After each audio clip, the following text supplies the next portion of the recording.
Hey, this is Brent with the Woodsman's Perspective podcast, and it's early June, and we hadn't done one in a while. It seems like we get busy every year around turkey season. We all get spread out, and it gets harder and harder to sit down together. But man, there's a lot going on this time of year. We come out of turkey season and go straight to work. A lot of people might think there's an off season, but there really isn't. With especially with land management, but hunting in general, but land management, there sure isn't an off season, and this is a busy time of year.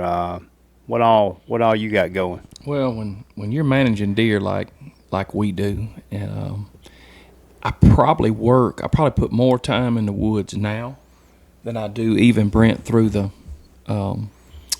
fall of the year. You know, getting the food plots ready and bush hogging. I mean, right now, you think about if you're going to grow those big deer, you're going to have to get everything ready to feed them. Okay, and really on mine, I personally think this time of year is probably the most important time as far as putting antler mass on those deer. Yeah, this time of the year. So one way I've heard it put that makes the most sense to me is that the things you do in the fall, you do for the hunter. The things you do right now, you're really doing for the deer and for the property. And this is when it matters. Yeah, that's right. Deer and turkey. Talking about turkeys, so let's recap real quick because we hadn't done an episode since turkey season. I guess before, I don't remember. We recorded one during turkey season, but man, we were doom and glooming the turkeys, you know. Man, yeah. Look, when we're all big time turkey hunters, Mitt's not here today, Hunter's not here today. We're all big turkey hunters though, and we love it. And man, it was a different turkey season for me. I shot one turkey in Mississippi this year, killed him early, and didn't really.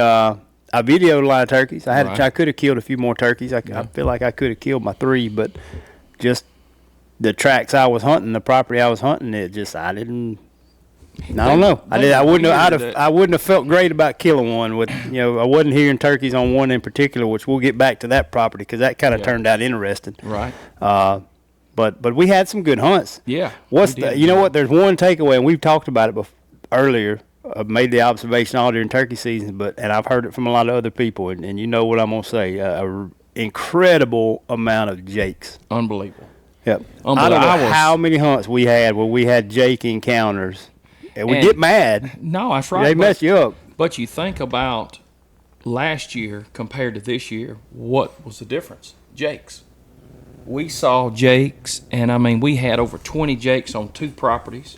We had jakes on every one, and I had to add to our little group that hunts. I think we comprised of Mississippi, Alabama, Tennessee, Texas, Oklahoma, Kansas, New York, and South Dakota is where all we hunted.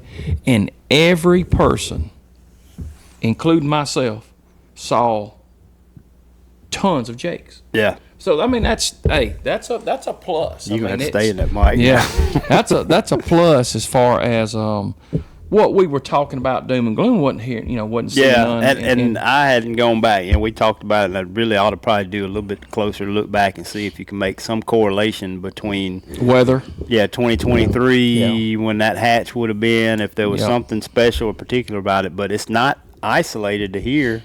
I mean, we just had a ton of jake encounters. When you talk about 25 jakes on a 1,000-acre property in Columbus, Mississippi, then they see 20 jakes in Kansas.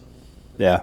You know what I'm saying? So it like you said, Brent, it had to be it's not localized. There's something. That type of attachment, which is great. That's a good thing. And man, look, maybe we got to say people that were serious about it got on there and said, hey, I'm fixing to do some trapping. I'm fixing to do some habitat. And I know they can't do it in 1 year, but I mean, this has been several years working up to our problem. Yeah, and it may also go to what some of during you take the last few years of undeniable declining numbers in a lot of places, and some of the smarter, less reactionary people have said, look, it's cyclical. There's a lot going on, but there are cycles. It ebbs and flows. The numbers ebb and flow, and maybe this is just a good indicator of that. It's kind of remind us that there are down years and up years, and the sky isn't necessarily falling. But Brent, I think you'll agree because you hunt a lot with me, and we hunt a lot of different places all over several counties in Mississippi. But if you think about it, the places that me and you killed them 10 years ago, that we don't really hunt it like we did then, and we don't really manage it like we did then. is not having the numbers like No. the places that we're managing, and we're taking coons off and we're burning, and we're just really taking that trigger finger, not smoking them down and not overhunting them. Yeah. I mean that's things, but I'm telling you, a managed place, and it just takes a little bit. It's so much better than unmanaged. Some places are just natural, and you have those places out there that can take it. They can take the beating, they can take the shooting, but all it takes is that little rock that we was talking about. That you have a bad year. That little wave. Now, I mean, some bad weather, you get some floods. But anyway, to be positive, it was a pretty good turkey season. I As had a lot of far fun. as seeing a lot of turkeys, everybody's saying, "Hey, can next year." And I mean, that's something to look forward to. When you're looking forward to another year, then you're managing. Yeah, I tell you what, you say that, and I hadn't really thought about this either, but you got a lot to be happy about. You got a lot of jakes, and you got probably the best returning crop of bucks. You start talking about deer. Yes, and so all the way around, there's a lot to be happy about. Look, I couldn't wait for turkey season to get out, so I get all the stuff out of my truck, and it's gone. But my mind was pondering deer the whole later part. What am I going to plant? What am I going to be able to get?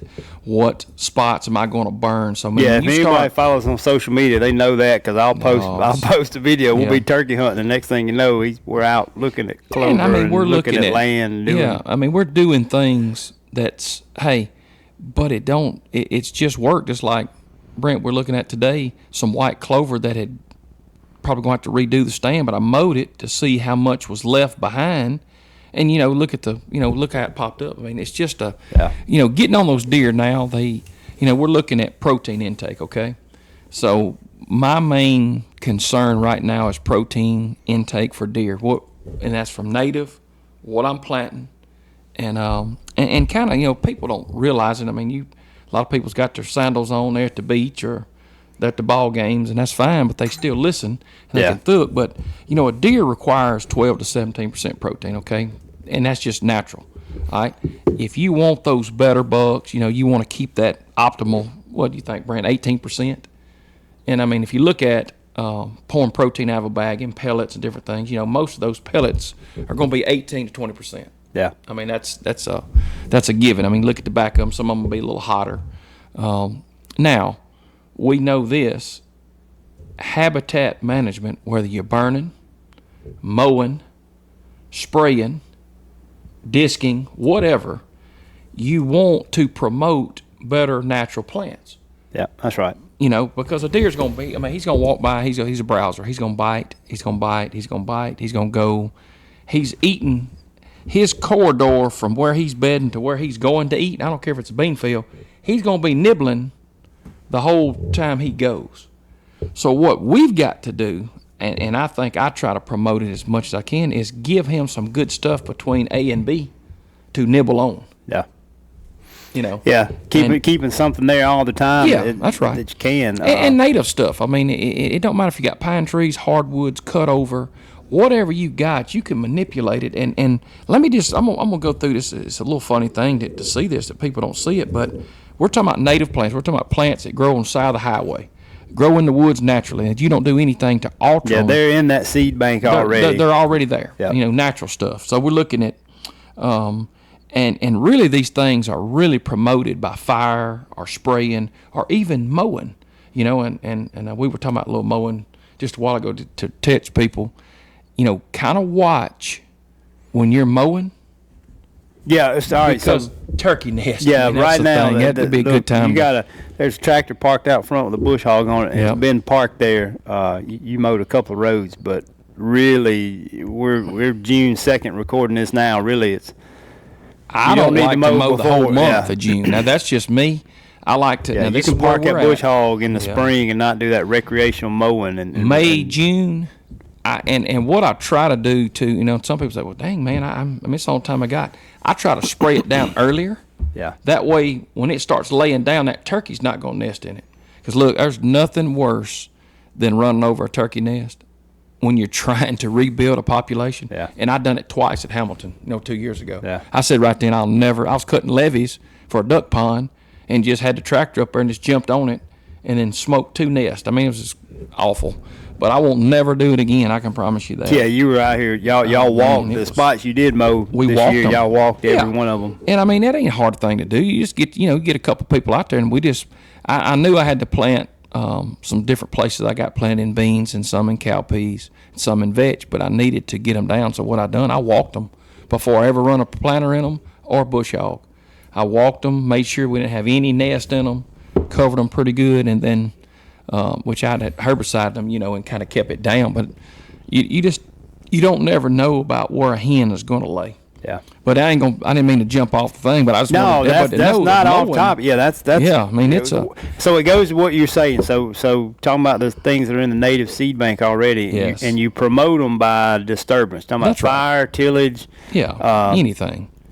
And the reason you need that disturbance is because, like that, and I won't sidetrack too long, but just for context, if you don't redo that disturbance annually or every couple of years, That's right. it gets away from this stage. That's It does. good for You when go you to hear woody next. You hear the Yeah. early succession. That's Yeah. what this is. These are only good and available during that window. Before you get woody, the woody species will come through and shade these out. So Look, it's according to how tall you are, but from your waist down is what you're trying to manage. yep, that's what you're trying to promote. Those And, forbs and and those really, plants. the thing is, if some people don't have a lot of big areas that they could plant soybeans and cowpeas and vetch and all that stuff, so they're timber company stuff. They're really hung to roadsides, like we've done before, lanes, different things, ditch banks, but. There's great protein. I'm gonna read some of these native plants real quick, and a lot of y'all know them. Now, look, I'm gonna call them by the redneck name. I'm not a scientific. We'll get scientific. Yeah, I ain't name. gonna say scientific name, but native plants that grow that we like. Beggar's lice. Okay, beggar's lice. If you've ever had it, you walk by it, it sticks on your pants. Mm-hmm. I mean, it's tough, but the deer like it. 18% protein. Okay, so remember, we're looking at optimal of 18% now. They're not going to sit there and just browse on that one plant, but I was going. These are some of the main plants, and I want you to kind of listen to these protein levels, and then in your mind you can say, well, shoot, I see what I'm saying. I'm going to have to supplement them somehow. So goldenrod, that's what makes everybody that, and ragweed makes everybody sick. 14% protein. Yeah, and that comes back up in a cutover or a That's right. burn pretty quick. And any kind of goldenrod. disturbance, goldenrod and ragweed will come back up, especially after that. Greenbrier. Everybody's been smoked by greenbrier. That, especially bow hunting. 13%. And I'll try to throw up some, if I can find some video and some Of some of these plants. to show some of these on the screen. Ragweed. Ragweed's a great plant. Great. They like it. It's high protein level. It's got 20%. 20% protein. It's one of the higher ones. But see what you do, you got a giant ragweed and a small ragweed. They're not crazy about the giant ragweed because it grows 7 foot tall. Yeah, it gets. They have to get up on a ladder to get it. But They say it gets rank. That's right, and the stem's that big. Yeah. So if you think about the course of when you start seeing this stuff getting high, head high, if you're trying to feed them, we may want to cut it back. Poison ivy. When you look at my arms, I just battled one. Both arms pretty rough on that poison ivy, but deer love it. But it's only 12% protein. But they do like it. They like it, especially when it's coming out. And you got honeysuckle. Now everybody talks about Japanese honeysuckle. And it was very surprising when I looked it up because they do like it. It's sweet and. Yeah, look, we used to fertilize that's honeysuckle right. patches Ain't for no those bow question. hunting, sweet Yes. honey holes for bow hunting. We'd fertilize honeysuckle. Yep, only 11% protein. Yeah. Brent, I thought it would have been more than that. It's real viney. Yeah, but in fairness, we weren't fertilizing it because it was high protein. We were fertilizing it because they like to eat it and Make it sweeter. Yeah. I fertilized it so I could shoot them. That's right. I mean, it's nothing wrong with that. You can still, do it now. Here's the number one, and people know it by a couple different pokeweed or poke salad. Okay, poke salad. It grows especially after cut over. You say got the old purple. It's real hollow stem, got the old purple berries on it and stuff. But poke salad, 26% protein. And you'll notice a lot of times That's high. it's high. It's the highest protein of a native plant that we have around here. It really is. Is the preference pretty good? They eat it pretty They good? like it, man. Yeah. They like poke salad. That's and- the other and it's side different. of it is protein level is one thing, but We got to get they it got in the to mouth. eat it. We got to get it in that the uptake mouth. and intake has to happen too. They have to eat it. But for every good species that we have, you've got 400 or 500 species. It's probably 4, 3, and 4 and 5% protein that they eat too. They're eating here, they're eating a leaf, they're eating this. We even saw some green ash where they had been browsing the tops. And I don't of it. know that there isn't. So I'm not nearly technical enough, but I've sat in and heard some smart people talk about it, that there's these other things that they need, and that's what makes the native plant community so good, better than the supplement, because they're getting all these other dietary requirements. That's right. From these plants, and maybe the ones that are low in protein, there could be some minerals or a process for their digestive system that it does that helps process the protein, and that all goes back to what makes these native communities, a lot of times better. If you can maximize them, it's better. That's the better alternative. And the reason I want to bring these up is I want people to sit there and think about this for a second. These are some of the main stuff around here that these deer really like. They go after. Well, there ain't but 3 of them that's over 18% protein. So if they sit there and ate all of these, if all they had all these plants, I guarantee, Brent, if we add them up and take the percentages of it, it's going to be under the optimal 18%, because what we want that intake running. We want that bite. We want them to fix their skeletal from the rut, okay? We want them to come out of rut strong, healthy, and that goes back to the white clovers, the Balenza clovers, the wheat, the oats. That stuff is we're hoping to rebuild them. Then once we get them built back up, they drop their antlers. Now they're growing antlers back right now. You saw some. It's already forked. Yeah, we got pictures of some of them. Yeah, some stuff. Pretty good bases coming out already. So now they're growing. They're eating. They're taking in calories. So now, remember our 3 ways. We can burn stuff. Okay, we're mowing it, we're fertilizing it, and we're spraying it. And I mean, those are the easiest things you can do. And a lot of tillage. Sometimes just tilling, you wake up. That's right. You seed bank. Look, you can take a 30 horsepower tractor and do all of these things to manipulate. Time, okay? Brent will tell you this. I got spray rigs, I got everything, but he went down to check some traps, and what'd you see sitting down there beside the cornfield? Two 4-gallon backpack sprayers. Backpack sprayer. I know. Well, guess what? I couldn't get in there to spray, so I put it's a 10-acre cornfield, so I went in there with a backpack sprayer, and I walked down the road spraying them. Now, not the funnest thing in the world, but I knew that I had about 5 or 6 grassy rows that wouldn't produce, so I just took the time and went early in the morning, and that's what I've done. Yeah, I tell you what, talking about that spot right there, we were in there.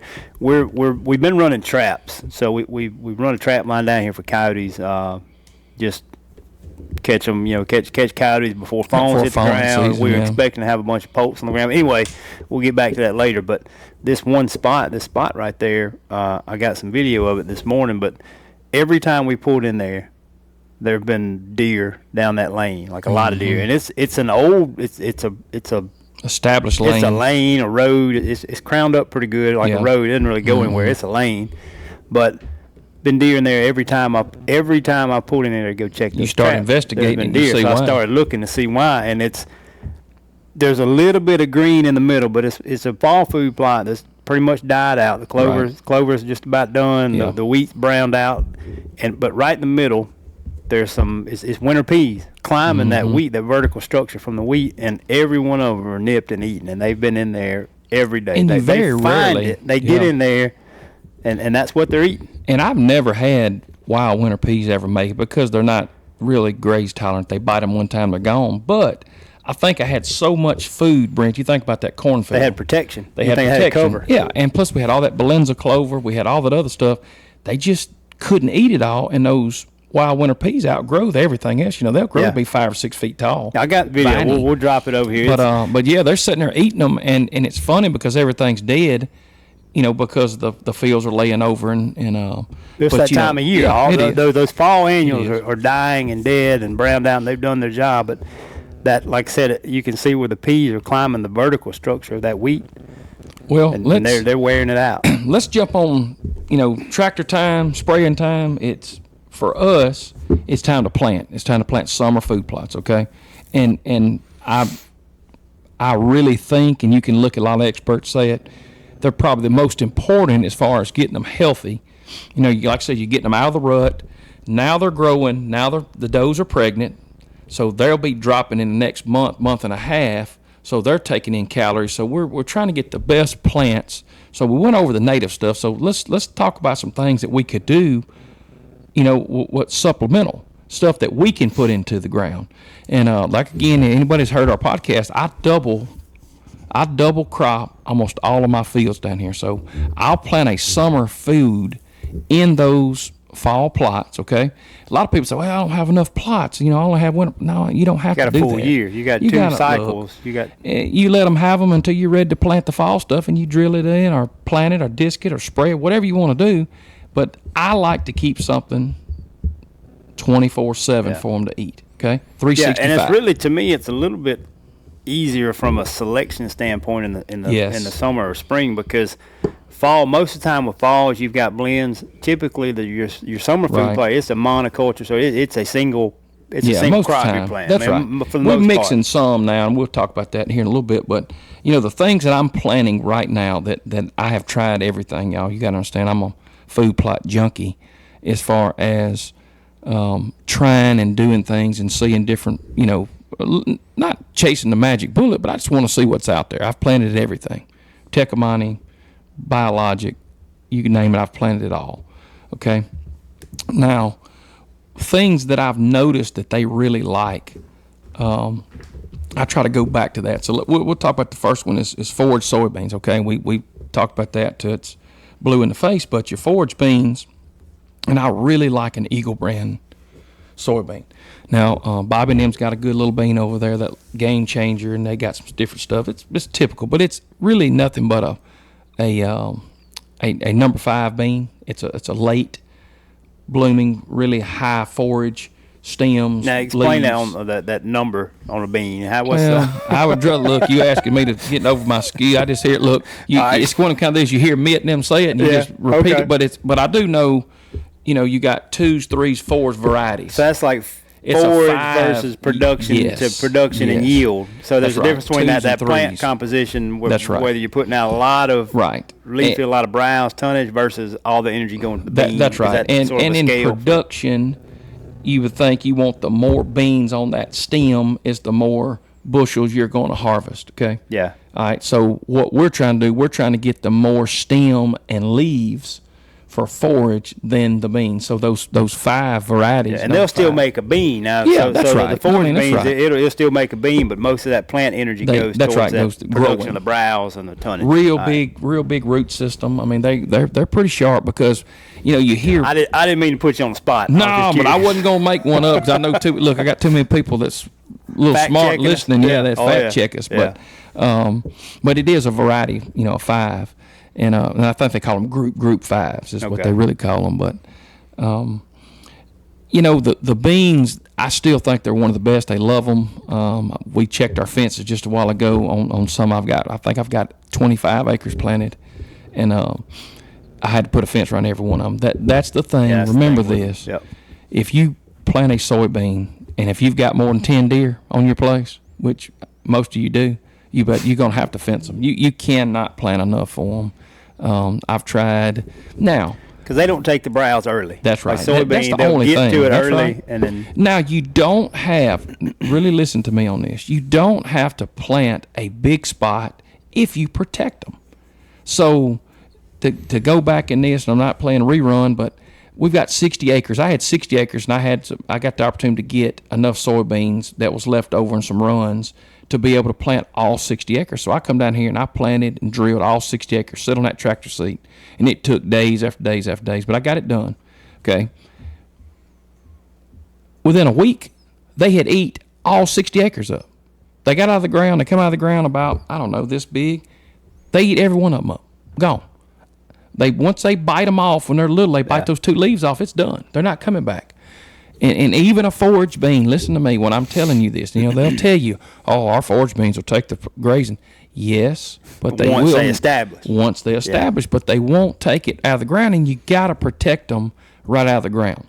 Now, there's only 2 ways that I know that you can do it. Is one of them's put up electric fence, what I do, and then there's some stuff you can spray on it. It's a deer.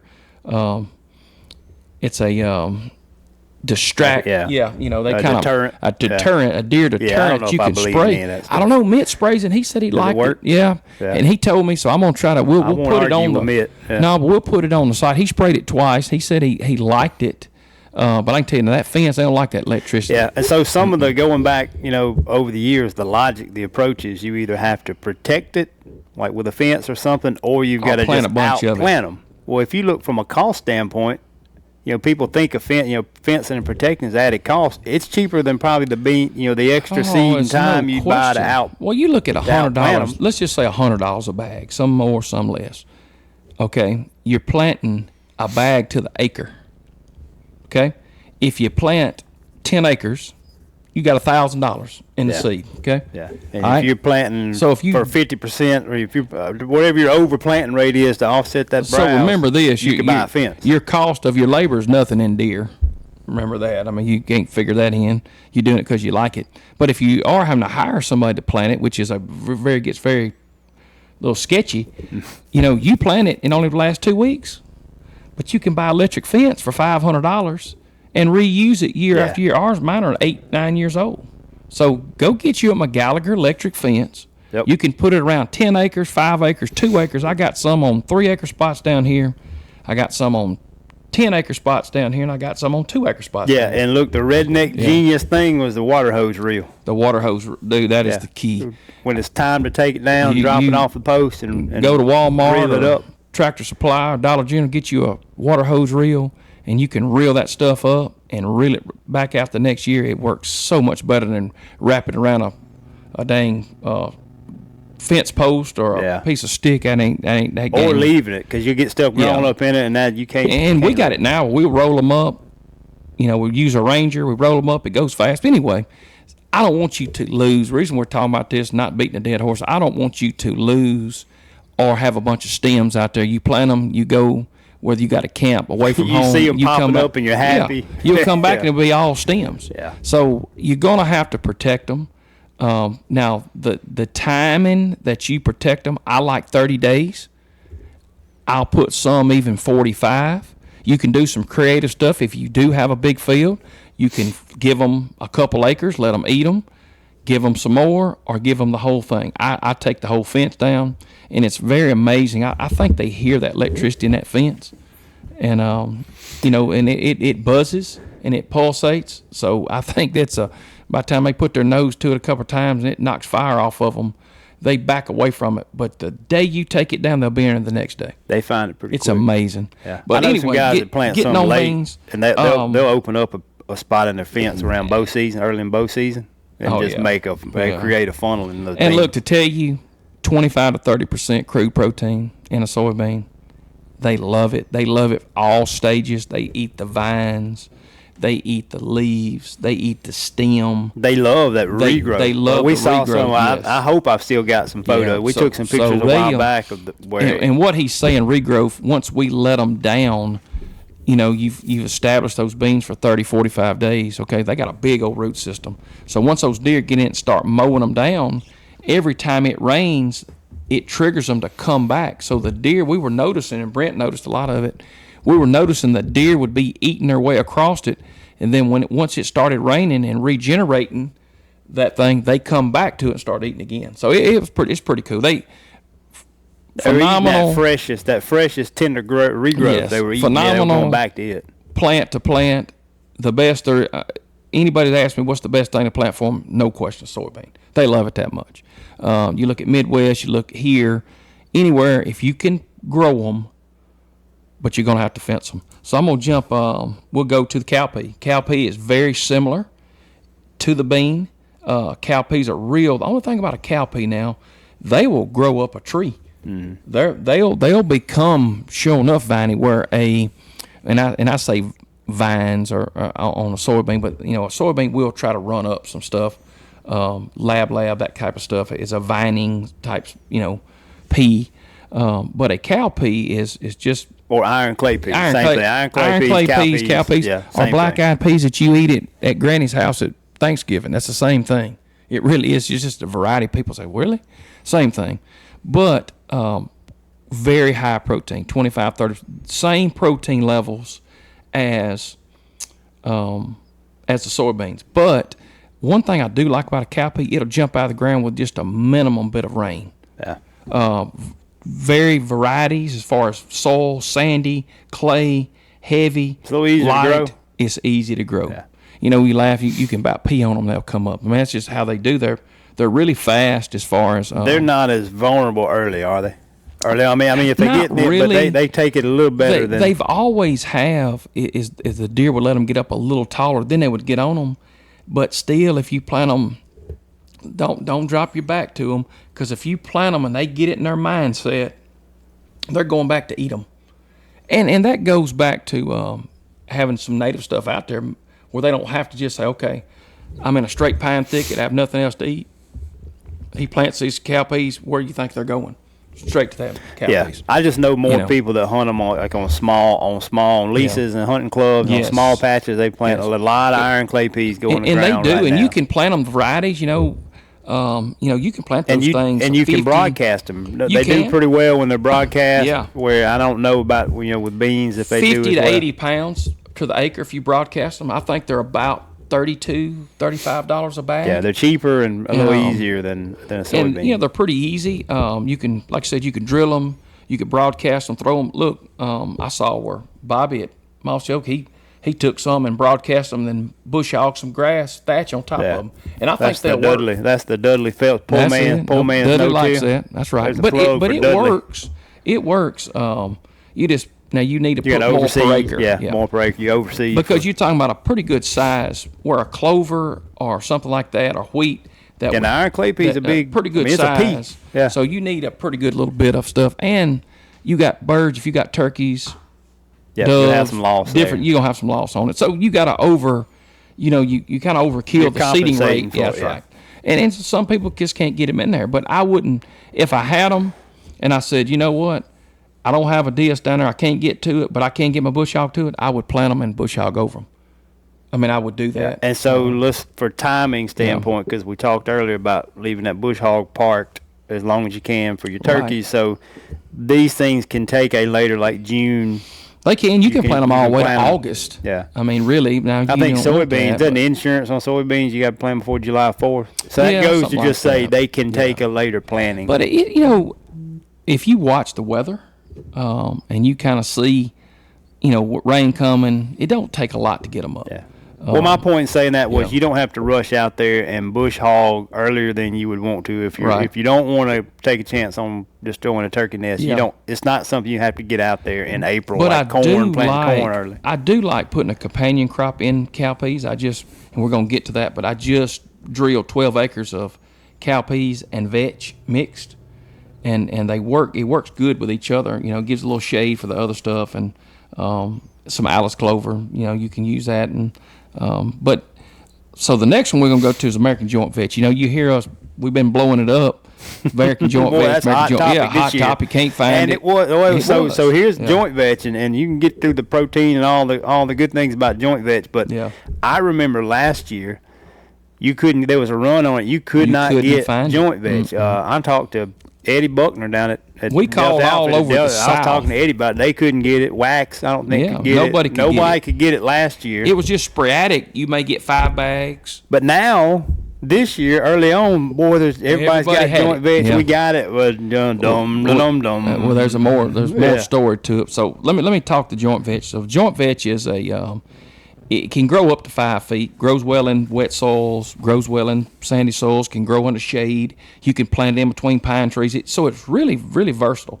Like I said, the only problem you have with it that I didn't like is the amount of time it takes for it to emerge and then become, It's slow to palatable. establish. It's slow. It's a creeper. It's a creeper big time. So you got to figure 3 or 4 weeks. So this year, I even said, I'm going to plant it early in April, as quick as I can get in the fields. I'm going to plant it, and I had 2 bags of hulled.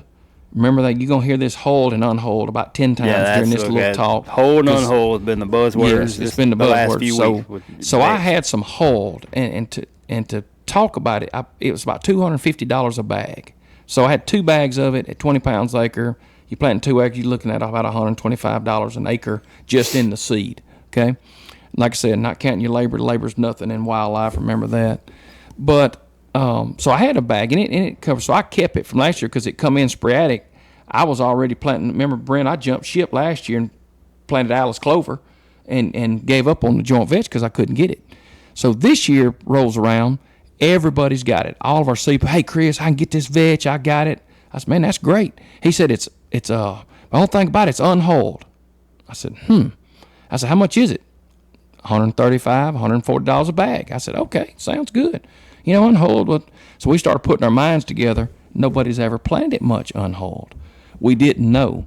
So all of us. I tell you what, look, let's spend a little time right here because the semantics and how, because to me, and I got some on the porch out there. I want you to take a picture of it. So when you Brent. talk about unhulled versus hulled, so you can interpret that a couple different ways. If let's look unhulled is a verb, that means they didn't hull it. Right. Or if it's an adjective, it doesn't have a hull. Right. So if it's the best thing I've seen is no hull. Peanut. Take a peanut. All right, let's talk about a peanut.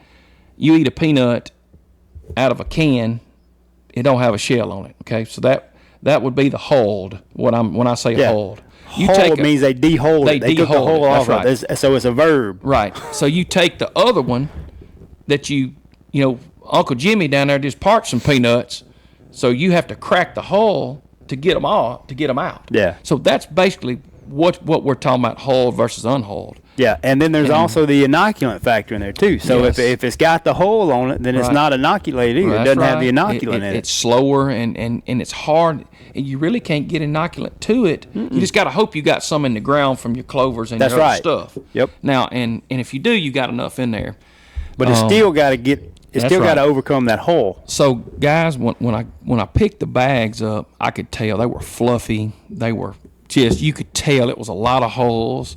Well, they call that in the sea where inert matter, like you had, yeah. So anyway, look, it's the only game in town. Nobody could get the hulled this year. Everybody was carrying the unhulled.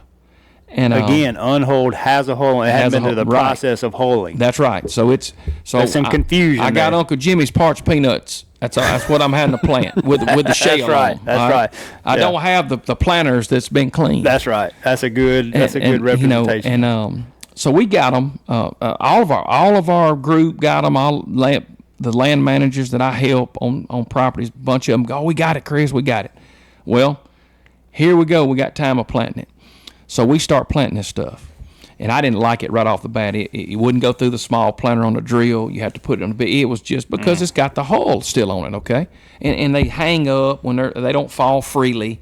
A lot of times we were using one of the easiest methods on that American Joint Vetch was to broadcast it with a 4-wheeler and ATV, and then go in there and bush hog it, and we got really great results. Bronson even talked about it, some of their studies they had, and we got great results on throwing it, but we were planting the hulled. We were planting the clean seed versus the dirty seed, okay? So we were planting clean seed. Hulled and inoculated. Right, and we had everything there. Well, let's go to what we have, and you can't look in the rearview mirror. You got to move forward, whatever you got. I mean, that's just part of being a deer manager, land manager, whatever. You just got to move forward. You got it. Let's try to make it work. Well, our seed ratings, we don't know how much is going to come up. I mean, it threw everything off. So what does a redneck do? You plant more seed than it calls for. So that's what I done. That's what everybody compensating. Done. Yeah. So, I mean, we don't know. Now, after this year, we will know. I'm going to be honest with you. I don't like it. And look, everybody's saying, well, I say everybody, what I'm hearing a lot of is wait, it'll be slower, but it's already a slow established if plant. It's already taken you 4 weeks to establish. You start looking at missed rains. So you're getting into a dry part of the year. I'm looking at those deer's antlers. All right, well, I'm already seeing antlers that are this tall. You need it out of the ground. A month. Yeah, we need this out of the ground. Because look, just because a month it's only this big, it's got to get this big to take the pressure of the deer. So if you look at everywhere else, so you got this vetch that's slow to come on. You're counting on it being here while you got the beans protected. That's exactly right. So then you go back to their eating. You've got some places you burn that's got some of these other things available. I planted very early. Remember now, I had 2 bags from last year that were money. So I planted them first, and then I planted some of this. I planted the hulled versus the unhulled, Brent, in the same field, so we're going to be able to see the difference in them and the timing. Okay, so I've got them both planted, and my unhulled, which is the clean seed, I'm gonna go to clean seed versus dirty seed. That makes things easier. I get tired of saying hulled and unhulled. I'm already tired of it. So the clean seed, it's already this tall and it's only 3 weeks old. The dirty seed, I ain't even seeing it, and it's 3 weeks old. I haven't seen it even germination. Yeah, it's almost like you got bad seed. But Hunter planted some over in Alabama, and he disced it, section haired over it with a fence, and he's had it planted for 5 weeks, and he's starting to see some of his come up, so we know some of it's good. Yeah. We just don't know how, and Mick sent me a chart. Taking longer in the ground. And we'll put that chart out there. But anyway, I don't want to just hang up. It wasn't what I wanted. I'll just be honest with you. It's tough, and if you're planting fields for people, it's just so long. Yeah, even if it comes up, you're missing a window. You're missing a critical window with this protein you're trying to transfer. Just me. I'm not going to plant any more of it if it's not been hulled. I'm gonna have to try to find something different. And there's not just a lot of things that you could come back to. Yeah, and you've been planting joint vetch for a long time. I've been planting it wasn't for 10 as popular. years. You know, look, people didn't know what it was. It doesn't look like your traditional food plot. It doesn't look like I was like Barbara Mandrell when country wasn't cool. I was planting it 10 years ago, and liking I can grow. Matter of fact, there's one of these deer up here on the wall. It's about 18 points. He was in joint vetch every day, and that's how we knew he was there. We was watching it. And anyway, he would be right here behind the place, and that's what he ate. He sat there, and he had other soybeans and other fields to eat in. He liked it. They really do like it, y'all. They like it. They'll eat it. I've seen them be out there, be 100 degrees, and they'll be in the middle of the day eating it once it's established. So we will update next year on how it does, and maybe more in the fall. We can probably jump back on it. But anyway, right now I'm not happy with it, and that's it. Look, until we can find somebody that can clean it, we don't know. We ain't got any control over it, you know. And it's grown in Florida down there. That's where most of it's grown in the whole southeast. There's a lot of chatter about it right now around. And it's really good. I mean, it's a you know, they plant for pastures down there for cattle. It's you know, but you know, it's 20 to 25% protein, and it takes very good grazing. It takes it'll take the pressure. Browse tolerance. It smokes it down. But you know, it's here we go. And I've never had to fence it. That's one good thing I liked about it. I could put it out there, and I didn't have to fence it. Because I'm gonna tell you now, I do put up 3 fences, and it's time consuming. But you can't put up every fence. And like I said, when I'm double cropping, I may plant 10 fields. I don't want to plant all 10 fields. I just don't want to waste that money. If you notice, like everything else right now, and deer seeds everything is expensive. So when you plant it out there, if you don't get your stuff, you know, you're behind the 8 ball. But it goes back to, if you've got, again, this is not everyone does, but if you've got the available acres, that's why those burns are so important. They are, because those burns, you've got a lot of those native that are already there. They're waiting. They come back and they take the heat off of these while they're getting established. This other stuff that you promoted with the burn is still palatable. It's putting out protein. They're hitting it just like the deer I'm talking about seeing when we're trapping. You're seeing in those winter peas and that old food plot.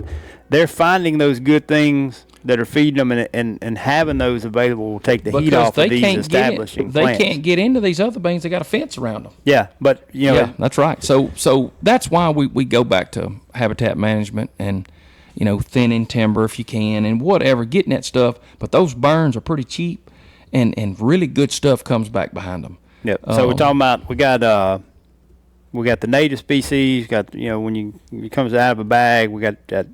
Bean varieties, cowpeas, vetch. What about managing them? What about taking care of them? Well, I'm a big proponent of chemicals. You know, some people are against it, but I mean, it's the only thing. When you got all these wild species, you know, you're going to have lots of grasses. So most of the plants that I've just named are legumes. Okay, so they make their own nitrogen, and the legumes are higher protein, calorie, you know, plants than the different forages. So that's kind of what we're going after. You know, the beans, cowpeas, vetch, all that stuff is legumes. So Clithodon, you've heard us talk about it, spraying clover with it. Yeah. That's about the only We get a lot thing. of questions. We get a lot of questions from social media and about what to spray on. Right. What can you spray on clover? So I'm glad you mentioned that. I do the Clithodon, and let me just break it down. 50-gallon tank. That's most of the tanks that on the back of a Ranger. It's a 50-gallon. You can use this or like PTO if you got a 25-gallon. Just divide. Just cut your rate down. But I use a half a gallon of the Clithodon and a quarter gallon of some surfactant, some crop oil or some type of surfactant. You can use some dishwashing liquid. It don't matter. It sticks to it. But I use a half a gallon of the Clithodon. It gets all the grass. Now, the problem with cowpeas, vetch, Alice clover, those type species, I'm very leery about spraying them. You can't spray them with 2,4-DB to get the other forbs down. You're going to smoke them down. Broadleaf, it'll kill them. It'll get them. Yeah. If it don't kill them, it'll burn them back. Now, technically, it doesn't supposed to kill, a legume, but I don't see them spraying soybeans with it. Yeah. So, it's not modified. It's a little hot. But look, keep the grass out of it. The grass is what's going to give you most of your competition. And if you worst come to worst, you could mow, if you got goldenrod or something like that, and you could mow that stuff down and knock it back. So are a lot of your soybean varieties Roundup tolerant, Roundup ready? Yes, Roundup, and now they're dicamba tolerant because you got different stuff. Clay peas are not. No. Cowpeas, iron clay peas are not. Do not spray them. That's why, and you've heard Mitt say it, and I've said it too, do not mix cowpeas and beans. If you're going to treat them with herbicide. If you're going to treat them with herbicide. If you're going to spray and manage it with herbicide, don't mix it. That's important. And because now you can spray it with the Clithodon because that's a grass killer, but you don't have any, it's not going to clean up like you will a Roundup Ready bean. Yeah. Does Biologic still make that Roundup Ready variety? Didn't they have a seed blend that was, I remember. Well, I think they call it 20 years ago, maybe. Game was Changer it Maximum? I can't remember, Brent. They had a couple of Roundup Ready mixed varieties. But your corns and your soybeans, all of them are Roundup Ready, okay? But your cowpeas, you start getting off none of those Roundup Ready because they don't sell enough to have the technology to make them Roundup Ready. But if you spray them, you're going to kill them. Yeah, and they vine now. The other thing, they vine out and run, so they shade a lot of it out too. And if you could get a good stand of those cowpeas, and you hit it and spray the grass off of it, now you can, and I do this when I burn them down before I plant them. I'll spray the fire out of them with Roundup, okay, before I plant them. Yeah. All right. Because foliar, as long as it's not germinated, doesn't have a leaf up, you're not going to hurt it. Yeah. And even you drill some, then you come back and spray them before they come up out of the ground. I've planted cowpeas I've planted corn and cowpeas before because you get that vertical and they'll with the roll corn up. and it'll give the peas something to run up. That's Look, I have planted those cowpeas before and have them get beside a tree and run up that tree 25 feet. Yeah, and have peas hanging out of it. It's weird, but it's a lot of. You can tonnage. use. Having said that, you can use some vertical structure to get those cowpeas. You up really need some growth, especially if you plant them real thick. I like a 30 pound to the acre rating. That's just me. Some people, one of our buddies is, he's planting 75 pounds an acre. But he's looking at mouths. He's looking at mouths. Kenny? Yeah, Kenny's planting 75 pounds an acre, and we're going to have to get Kenny on. Kenny's interested. But yes, and you can remember this: beans. If you're just doing beans, Roundup and a pre-emergent called Dual. Okay, I don't know the scientific name, but you tell them. But that Dual, I told Mitt put me on it. I won't never ever plant another one that you got pigweed or something in it without putting Dual out. And I put that Dual, mix it with the Roundup, spread it one time. And every time I spray my beans, usually about 2 times, I'll put that Dual in it because it keeps any of that crap from, re-emerging. Because once you fight get that pigweed pretty good in the spring, don't you? In clover. Yeah, I got some chicken litter in here one time. Brought all that stuff in here. Chicken litter's good, but remember when you bring something from somewhere else, you're gonna bring the good and the bad. Yeah, and I have fought it, and it gets on the bush hog, and it'll go to one field and go to another field. Looks like the Kogan grass we're talking about. Had some it move around probably on the bush hog. That's right, and that's how it got here. It rode on a boat from China, and now it's all up and down the highway. So, but yes, those 2 pre-emergents are really, really good. And when I say Roundup, glyphosate, 41. They sell it at Tractor Supply, different places. Just look on the glyphosate. Yeah, glyphosate is the a technical name, because now they got stuff knocker loose and weed out, and they got once they lost their it's like patent. trade names. Yeah, that's right. Once Roundup Monsanto, they lost the patent on. The patent expired. They didn't lose it. Expired. Everybody else started making a generic, and you can buy it a lot cheaper too. Yeah. So that glyphosate 41%. You look on it, it'll say it on the jug. But that's some different things that you can do. But as far as protein levels, you heard what I just said. Every one of them were 20 to 25%, 25 to 30. So you think about it. When we're growing horns, okay, and that's basically what we're doing. We're trying to grow the biggest set of horns, of antlers on this deer. Okay, I don't think to say horns. That's not because they're not really technically a horn. Yeah, we hadn't been technical this whole episode, so right. No need to start. That's right. But the biggest antlers, you gotta get it in their gut. You got to get it in the system. That intake, they got to have it. Yeah. And healthy does make healthy big antlers too. So you question. Got this, the timing, like I said, around fawn drop. We talk about that superstar deer. Well, guess what? There's a fawn. There's a doe out there walking around with a superstar in her stomach right now. And the healthier she is during pregnancy, the healthier he is when she has him. Yeah. It's just you can identify that superstar buck and really focus in on his area where he is, but you can't identify that doe. No. So those genetics are coming from that doe also. So that's another that goes to having a system, a year-round system, and just really maximizing your natives and managing habitat, because you don't know where that doe that's carrying that superstar, that's right. Unless you have her tagged or you paint a number on her side, you don't know which one she is. And another supplement, y'all, we hear us talk about it, but your old salt licks or mineral stations. Yeah. Look, that's very important. That's another supplement. Now, if they only get 2 to 3 to 4%, but that's a good point. We didn't talk about that earlier. I'm glad you brought that up. They may need that mineral for something that they're lacking. Okay. Because remember, they're browsers. They know, they walk up to a plant and they know what that plant is going to do to them. That's, from smell, I guess. But so they browse it. Well, that mineral, they know what's in that mineral from smell and taste. So they know if that mineral is what they need. So I try to put a mineral station for every 75 acres. They're very cheap. Pour it on a stump, put it in a tote, put it in a little feeder. It don't matter. It's crazy. Yeah, they like it better on the ground. Yeah, and yours may not get used as much, and that's what's interesting. So if you're hunting, I think about my buddy from work hunting club on bar on bars. Yeah, a lot of pine timberland. So you can't necessarily go in and create a lot of these. We talked earlier about some of these natives. They have those other things, those other minerals that they need for digestion and all. Well, that's what drives a lot of these deer to these mineral sites.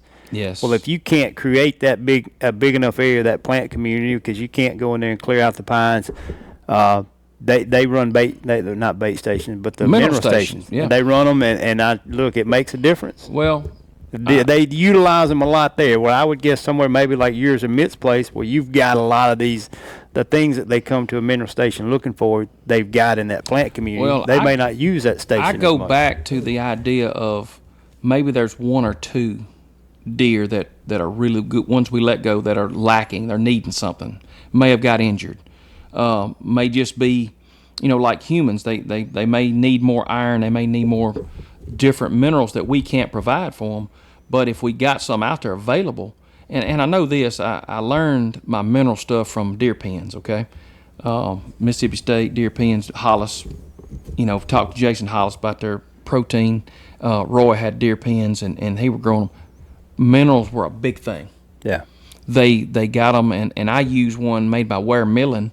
It's a goat mineral, but there's a deer mineral. But anyway, that goat mineral is really, really good. And they seem to like it, which, most of your minerals, it's going to have a salt base, heavy salt base that gets them to take it in. But the minerals that's there, you got some phosphorus, you got some different things that we can't provide for them. Yeah, you think $18. You think about antler. It takes a whole lot of energy and minerals because they're I mean, that deer body is creating that hard antler. That's right. And look, that's a lot of material right there. It is. And you think about this, Brent. Those mineral rocks, what they call them, trophy rocks. Mm-hmm. Well, they're good minerals, and you can, if you don't believe it, you run a camera over them. Yeah, you can see that's right a good way now. to inventory bucks is on a mineral, let me tell you something. For some reason, you can look at them, you can do it, and those trophy rocks, they come to them. Yeah. I can't tell you why, because I've never witnessed them, but I don't never sit over them and watch them. But I've got them, like I said, I got these mineral stations, and $18. Look, in the 80s, we used to hunt over Salt Lick. Oh, that was a ladder big thing. stand over Salt Lick. Big old silver block, and then Yeah. when the range blocks come out, you thought that was a big thing. And look, if that's all you can obtain, get you some. Yeah. I mean, give them just a little, give them something that they don't have. And whether it's this whole list of supplemental feed that we're planting for them or the native stuff, you're $20, you can buy all the mineral you want, and that deer will never eat up in a year. And I think it's worth it. And plus, it gives you a chance to get out there and look, and you may find something that you didn't know was there. Yeah, we got a lot of tools now like that Google. Your phone, you can pull up Google, you can identify a lot of these plant species. Well, y'all were setting traps the other day. I was out. I kind of shied away because I don't know much about it, but I was looking at plants down the side of those roads that they were browsing. Mm-hmm. And I took pictures of them to identify, hey, these are plants that I know they like. I can't identify them, but I'm going to. And it didn't take me just a second. I identified every one of them. And they were biting them, and it's certain times of years. And like these native plants, they'll really hit them certain times of the summer, maybe early versus fall. And by keeping up with it, you got to know what's going on out there. I mean, Brent, let's talk a little bit about the trapping and what we've done. We've set out 25 traps. Okay. Man, I'm on the fence about coyote trapping. I thought I was. It's a lot of work. It's a lot of work. It's more of a thinking game. It's a little more of a chess match than I thought, and that's wily. what made me want to do it. They're sharp. They're sharp guys. We talked about it, and so first off, from a timing standpoint, let's see. Number one, coyotes, hogs. You can trap those year round. We're in Mississippi, so check your state laws. So we can trap coyotes right now legally. We wanted to do it because you got poults, successful nests. You got a lot of poults on the ground, and then fawns coming up. It's just a good time to try to take out a few. And they're a vacuum cleaner for a fawn. Yeah, I mean they will. Coyotes are relentless. You think about relentless hunters. Well, a little small deer laying there. Mama leaves them. Coyote bait. You say that, laugh. He grabs her. She don't fight. She can't run. Yeah, they're always hunting. So we set out to do some spring trapping. And I went over to West Point to Duke's. I talked to Bill Duke, and I bought a case. He fixed me up with a case of Duke 650s, sort of a starter kit, a sifter, a rod, some anchors and a rod to drive the anchors down. And we got Hunter. We brought Hunter on board because Hunter's good at it. We're not trappers, not yet anyway. I'm gonna get better at it, but. We got 24 traps down here, which is a lot. That's a lot of, it takes a little time because you got it, once you set them out and bait them, you got to run them. Every morning at 5:30. Yeah, so we've been running them, and we've caught two coyotes. Two big which males. Is good. Two big males, yeah. And so it's good. In 5 days. I think we've caught two in 5 days. Yeah, we're 7 days. Last year we caught 6 in 5 days. So that goes to show. I mean, we're trapping the same way. No big change in the method. Maybe you're managing them pretty well. Maybe they're not as many here, and I think that because I'm not seeing the tracks. Yeah. And I'm not. I tell you what, you're talking about tracks. We've seen a lot less coon tracks since the coon. We got on them back in February. We hit them hard down here. But it's crazy. In these 5 days we've caught over 23. We call them non-target, but we've caught 23. Different stuff. Yeah. And it's, had to let them go, but still. Yeah, look, it makes a difference, man. You know, the trapping, and we're not claiming that trapping is a silver bullet. There's a lot of back and forth about trapping, and we've got in it too about trapping and habitat. It helps, man. It doesn't have to be trapping versus habitat management when you talk about turkey numbers and protecting turkeys. Well, I'm telling you, it's trapping and habitat management. If you lay in there, now that we got the nest predators out of the way, and most of them, Now we're going after the bobcats and the coyotes, which are ones that would kill them. Yeah, that which would kill bobcats the have a males. season. We hadn't set any Yeah. cat sets, any cat trap sets. We hadn't caught any, but No, and we ain't even seen any really. We got some cameras on some of them too. They're pretty tough too. yeah. but- And look, in fairness, I was just made that while I'm thinking about it. I made that comparison, or made the reference to the debate about trapping versus habitat. It kind of goes to the habitat. The fact that we're not catching as many, maybe the things you've done with your habitat, the management, maybe that cuts down the numbers of those predators too. You can't say that just maybe the things you're doing in habitat it it's could not be. as But when you make, really the habitat that we're wanting brings in more of those predators. Because we're wanting that early succession, we're wanting that grasslands, we're wanting that low stuff. Well, that's what rats and squirrels and but you don't rabbits get concentrate in. them when you have a lot of it. Yeah, that's the right. other That's thing. right. So if you Yeah. think about just a stand of pines that has 1 or 2 loading decks and a road Sure. system, and that's That's the right. only nesting habitat, well, They gonna go you right up create- and- yeah, that's yeah, they right. gonna get so 'em. so by having that variety, it's Yeah. just like the patch clear cut openings you're putting in Yeah. around the gas line. Mhm. If you create more of it, you create more diversity that's spread out. Well, you haven't concentrated. 2 things you're not concentrating is the nesting habitat. You're not putting it all in one spot, and so you're not concentrating Where you can the get predators rated either. and they get you. That's right. Yeah. And it's really, if you're only hunting, listen, if you only got 40 acres, 80 acres, 20 acres, if you, like Brent's saying, if you put all your nesting in 1 acre, then a coon, a possum, a coyote can go through that 1 acre in 2 nights Yeah. and wipe everything you got out. Yeah, and then you look outside of your boundaries and see what What your neighbors do. that habitat is all around you too, because that you look, there may be plenty of good nesting around you. Anyway, that's just, you got to look outside your borders now, and that's a Right. lot easier these days with these phones. That's right. with But you technology. think about saving. I got to think about Brent saving that superstar. Look, when that doe drops those 2, most time one of them's going to be a buck. It'd make you sick to know that there's one of your superstars getting walked off in a coyote's mouth. Yeah. I mean, it'd make you. It really will. Yeah. I would rather do the culling than have a coyote doing it for me.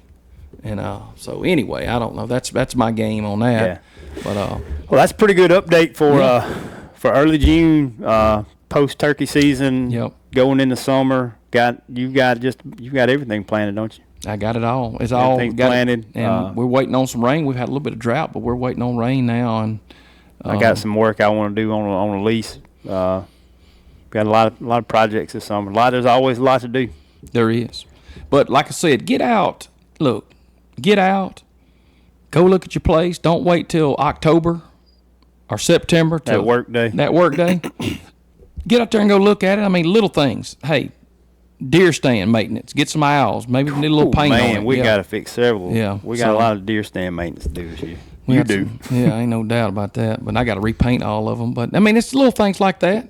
Weed eating around them. I mean, that's just different stuff. There's always a little something to do. And I know everybody's busy in life, but you put it back, and then you get there at hunting season. You look at everybody killing these big deer, and you're like, man, why can't I kill one? Well, that's because you didn't do the extra work. And just get out there and do a little bit, and you'll enjoy it. I promise that. Yeah, you can still go fishing. Especially I the wanna go fishing. rewards. I do. I'm ready to. The reward of killing a good one. So, Yep. well, look, that's it. That's a kind of a summer update, and we're gonna have some different things on. Brenda put out some of these chemical and stuff. So we'll go from there. Night.